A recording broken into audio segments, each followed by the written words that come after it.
শাকিব খানের দুই স্ত্রী আমরা জানি অপু বিশ্বাস এবং বুবলি, দুজনের সঙ্গেই তুমি স্ক্রিন শেয়ার করেছো এবং তোমার বন্ধুত্ব রয়েছে। তুমি অ্যাজ এ পার্সন হিসেবে কাকে এগিয়ে রাখবে, অ্যাজ এ হিরোইন হিসেবে কাকে এগিয়ে রাখবে?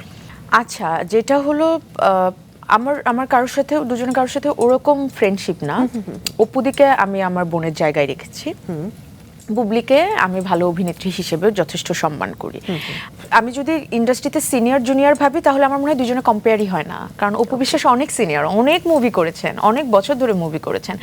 আর বুবলি আপু শুরু করেছেন কিছু বছর হলো, এবং এই বছরগুলোতেও উনি ভালো ভালো ছবিতে কাজ করেছেন। এমন না যে সেও ভালো ছবি করেননি, তিনিও তার অভিনয় দক্ষতা দেখিয়েছেন। বাট আমি এই জন্যই দুজনকে কম্পেয়ার করতে চাই না, কারণ একজন অনেক সিনিয়র আর একজন এখন ভালো কাজ করছেন। ব্যক্তি মানুষের কথা বলি তাহলে ব্যক্তি মানুষ হিসেবে আমি বুবলি আপুর সাথে ক্লোজ না। ওকে, আমি অপু বিশ্বাসের সাথে ক্লোজ, এবং আমার কাছে মনে হচ্ছে অপু বিশ্বাস বেশি স্ট্রেট ফরওয়ার্ড, মানে উনি যেটা ওটা উনি বলে দেন, প্রকাশ করেন। ওনার মধ্যে লুকোচুরিটা কিছু বিষয় থাকে হয়তো যেগুলো মানুষ খুবই ব্যক্তিগত থাকলে হয়তো কথা বলে না, এর বাইরে উনি প্রচন্ড স্পষ্টভাষী।